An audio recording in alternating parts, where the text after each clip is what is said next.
Mobile shop میں رقم invest کی ہے اور اس پارٹنر کے ساتھ طے کیا کہ وہ اپنی مرضی سے منافع دے، اور ضروری نہیں کہ وہ ہر ماہ ہی دے، جیسا کہ اس کی والدہ کی بیماری کی وجہ سے۔ بڑی اچھے، آپ تو بڑے نیک ہیں جی، ہمیں تو اس طرح کے انویسٹرز کی تلاش ہے کہ غریب بندوں کے ساتھ اٹیچ کریں۔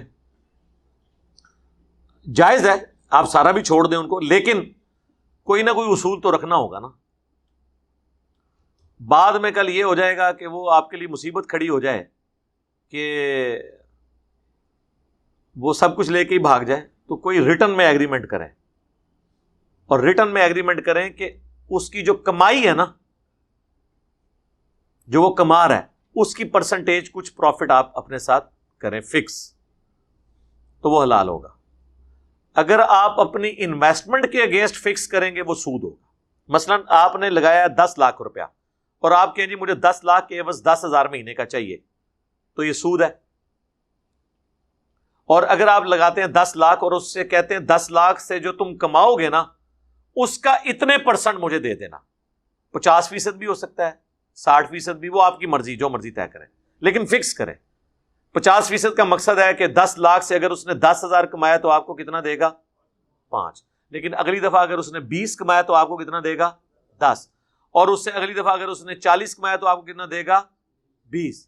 اور اگر اس سے اگلی دفعہ اس کو نقصان ہو گیا ہے تو آپ کو کیا دے گا؟ آنڈا۔ نہ آدھا نقصان نہیں ہو کرے گا، اس کی محنت ضائع ہوگی، آپ کا مال ضائع ہوگا۔ ہاں، انویسٹر نے پلنٹی ساری مال کی اٹھانی ہوتی ہے، نقصان سارے کا سارا انویسٹر اٹھاتا ہے، فائدہ ڈیوائیڈ ہوتا ہے۔ کیوں؟ یہ لاجیکل ہے نا، وہ تو پہلے ہی غریب ہے، اس کی محنت ضائع ہوئی۔ ایک کاشتکار نے محنت کر کے فصل اگائی، فصل کو کیڑا لگ گیا، برباد ہو گیا، تو اس کی محنت ضائع ہوئی نا، آپ کا وہ خرچہ ضائع ہوا جو آپ نے دوائیوں پہ، ٹیوب ویل پہ، بیجوں پہ لگایا تھا۔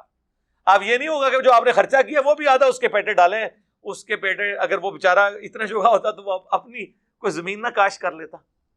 نقصان کی صورت میں سارا انویسٹر کا، فائدے کی صورت میں 30-70 ریشو، 50-50 ریشو، وہ آپ جو اسلام میں کوئی اس کی حد مقرر نہیں ہے۔ یہ اکثر لوگ کہتے ہیں نہیں کوئی بتائیں اسلام میں کتنے % آپ نے پروفٹ لینا ہے۔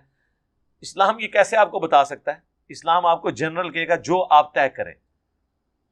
اس کے بارے میں قرآن و سنت میں جو ورڈ استعمال ہوتا ہے نا، معروف، طلاق کے بعد بچے کی پرورش کے لیے معروف طریقے سے خاوند بیوی، ایکس بیوی کو خرچہ دے گا۔ معروف کیا مطلب؟ جو وہاں پہ رائج ہو۔ اب اگر کسی کے خاوند کی کمائی 10 لاکھ ہے تو ظاہر ہے اس نے ایک اوپر سٹیٹس والے بندے نے شادی کی ہے نا، تو اس کے لیے جج ہو سکتا ہے کہہ دے کہ تم نے 1 لاکھ روپے اپنے بچے کا خرچہ دینا ہے۔ جس کی بیچاری کمائی 20,000 ہے تو اس کو تو جج 1 لاکھ نہیں بتائے گا یا کہے گا کہ 20 میں سے تو 15 جو ہے وہ اپنی بیوی کو دے دے، نہیں، معروف طریقے سے۔